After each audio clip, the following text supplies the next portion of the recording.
پرانے زمانے کی بات ہے کہ ایک سوداگر ہوا کرتا تھا جو کہ عرب ملک سے ایک گھوڑی خرید کے لایا تھا۔ اس گھوڑی کو جو بھی دیکھتا تھا وہ دنگ رہ جاتا تھا کیونکہ وہ بہت ہی اچھی قسم کی گھوڑی تھی اور بے حد خوبصورت تھی۔ آس پاس کے لوگ سوداگر کے پاس آئے اور انہوں نے یہ کہا کہ یہ گھوڑی مجھے بیچ دو، لیکن سوداگر کسی بھی قیمت پر راضی نہ ہوا کیونکہ وہ گھوڑی اس کو بہت عزیز ہو گئی تھی۔ ایک دن سوداگر اپنی حویلی کے برآمدے میں بیٹھا ہوا تھا، تبھی ایک نوجوان آیا۔ اس نے سوداگر کو جھک کر سلام کیا اور سوداگر نے بھی اس کی خدمت کی اور خادم سے یہ کہا کہ ایک شربت کا گلاس لے کر آؤ۔ نوجوان کو دیکھ کر سوداگر نے سوچا کہ یہ بہت اچھے خاندان کا لڑکا ہے، دیکھنے میں بہت شریف لگ رہا تھا۔ سوداگر نے نوجوان سے کہا کہ آپ یہاں کیوں آئے ہیں؟ تو نوجوان نے یہ کہا کہ میں نے آپ کی گھوڑی کی بہت تعریف سنی ہے، آپ کی بہت مہربانی ہوگی اگر آپ یہ مجھے بیچ دیں۔ لیکن سوداگر نے یہ کہا کہ مجھے افسوس کے ساتھ کہنا پڑ رہا ہے کہ میں یہ گھوڑی بیچوں گا نہیں، اور اگر آپ کو بہت پسند ہے تو میں اسی نسل کی گھوڑی عرب جا کر آپ کے لیے لے آؤں گا۔ نوجوان نے مسکراتے ہوئے سوداگر سے کہا کہ آپ نے یہ وعدہ تو بہت لوگوں سے کیا ہے، آپ کس کس کو لا کر دیں گے یہ گھوڑی؟ سوداگر نے بہت پیار سے نوجوان کو جواب دیا کہ میں یہ سوچ رہا ہوں کہ ایک جہاز لے جاؤں اور اس میں بھر کر بہت ساری گھوڑیاں لے آؤں اور سب کو میں بانٹ دوں۔ تو نوجوان نے سوداگر سے یہ کہا کہ باقی گھوڑیاں آپ لوگوں کو لا کر دے دیجیے گا، لیکن یہ گھوڑی آپ میرے ہاتھ ہی بیچ دیجیے۔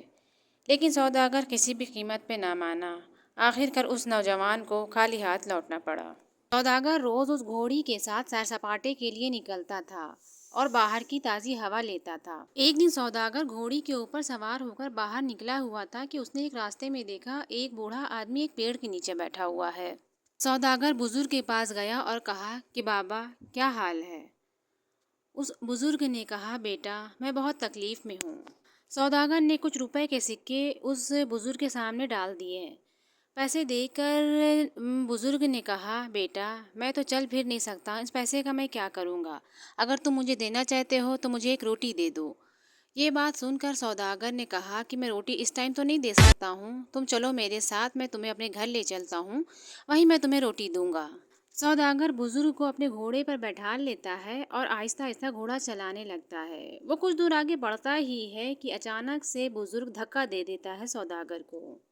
بزرگ اپنی داڑھی نوچ کے پھینک دیتا ہے، اس سے اس کا چہرہ صاف دکھائی دینے لگتا ہے۔ سوداگر جب اس کا چہرہ دیکھتا ہے تو وہ اس کو پہچان جاتا ہے، کہتا ہے ارے یہ تو وہی شخص ہے، یہ جو میرے گھر آیا تھا، میری گھوڑی کی اس نے کہا تھا کہ یہ مجھے دے دو۔ اب وہ نوجوان کہتا ہے کہ تم نے مجھے پہچانا، میں وہی ہوں جو تمہارے گھر گھوڑی لینے آیا تھا، لیکن تم نے مجھے گھوڑی نہ دی۔ نوجوان کی بات سن کر سوداگر نے کہا کہ تم نے میرے ساتھ تو ایسا کر لیا ہے، لیکن اس واقعے کا تم بیان کسی سے مت کرنا، ورنہ لوگ غریبوں پہ کبھی بھروسہ نہیں کریں گے۔ جس طرح سے تم نے میرے ساتھ چھل کیا اور میری گھوڑی مجھ سے چھین کر لے جا رہے ہو، اس کا ذکر تم کسی سے مت کرنا۔ وہ نوجوان کچھ دور آگے بڑھا ہی تھا کہ اس کا دل میں پتہ نہیں کہاں سے رحم آ گیا۔ وہ دوبارہ واپس سوداگر کے پاس آیا اور اس نے اس کی گھوڑی اس کو لوٹا دی۔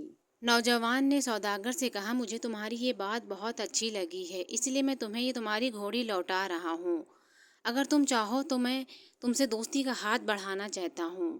خیر آہستہ آہستہ سوداگر اور نوجوان میں دوستی ہو گئی۔ نوجوان نے آہستہ آہستہ اپنے بارے میں سوداگر کو بتانا شروع کیا۔ اس نے کہا کہ میں منصور ڈاکو ہوں۔ یہ سن کر تو سوداگر کے پیروں سے جیسے زمین ہی کھسک گئی ہو، کیونکہ اس ٹائم پہ منصور ڈاکو کا بہت نام تھا، پولیس اس کو ہر وقت ڈھونڈتی رہتی تھی۔ اب خیر ڈاکو منصور اور سوداگر میں دوستی ہو چکی تھی۔ منصور اکثر سوداگر کی حویلی پہ آتا اور اس سے گھنٹوں باتیں کرتا رہتا تھا۔ بات اس دن کی ہے کہ منصور نے اپنی پوری کہانی سوداگر کو بتانی شروع کی کہ وہ کس طرح سے ڈاکو بن گیا۔ اس نے بتایا کہ وہ ایک بہت ہی اچھے پریوار کا لڑکا تھا، شہر میں پڑھائی کرتا تھا۔ اس نے بتایا کہ اس کے والد ہر مہینے اس کو کچھ پیسے بھیجتے تھے اس کی پڑھائی کے لیے، لیکن دھیرے دھیرے وقت گزرتا گیا، ایک وقت ایسا آیا کہ اس کے والد نے اس کو پیسے دینے بند کر دیے۔ منصور نے بتایا کہ شہر میں پڑھائی وہ کر رہا تھا، اب اس کے والد نے جب پیسے دینے بند کر دیے تو اس کو پیسے کی تنگی ہونے لگی، جس کی وجہ سے اس کو واپس اپنے گاؤں آنا پڑا۔ جب وہ اپنے واپس گاؤں آیا تو اس نے یہ چیز دیکھی کہ اس کے والد کا تو انتقال ہو چکا ہے۔ اس کی والدہ نے اس کو بتایا کہ تمہارے والد کا انتقال 6 مہینے پہلے ہی ہو چکا ہے، لیکن میں نے تم کو یہ خبر نہ پہنچائی تھی، کیونکہ اگر تم وہاں یہ خبر سنتے تو بہت بے چین ہو جاتے اور تمہارا پڑھائی میں بھی من نہ لگتا۔ اسی لیے میں نے تمہارے باپ کی موت کی خبر تجھے نہیں پہنچائی۔ یہاں آنے پر پتہ چلا منصور کو کہ اس کے والد کی جتنی بھی دھن دولت تھی اس کے چاچا ہڑپ چکے ہیں اور اس کو اس میں سے وہ کچھ بھی حصہ نہ دے رہے ہیں۔ ایک دن کی بات ہے کہ منصور کی ماں کی طبیعت اچانک بہت خراب ہو گئی۔ وہ اپنی ماں کا علاج کرانے کے لیے ڈاکٹروں کے پاس گیا، حکیموں کے پاس گیا، لیکن سارے حکیموں نے علاج کرنے سے منع کر دیا۔ انہوں نے یہ کہا کہ جب تک تم مجھے پیسے نہ دو گے میں تمہاری ماں کا علاج نہیں کروں گا۔ پاس پیسے نہ ہونے کی وجہ سے میری ماں کا علاج نہ ہو سکا۔ کسی بھی ڈاکٹر نے میری ماں کا علاج نہ کیا اور بہت بے پرواہی دکھائی، جس کے کارن میری ماں ایک دن اس دنیا سے رخصت ہو گئی۔ تو اسی دن کی وجہ سے میں ڈاکو منصور بن گیا۔ میرے کنبے میں 27 لوگ ہیں۔ ایک دن کی بات ہے کہ منصور ڈاکو کے پاس ایک آدمی آیا۔ منصور ڈاکو دل کا بہت ہی اچھا انسان تھا۔ وہ غریبوں کی بہت مدد کرتا تھا۔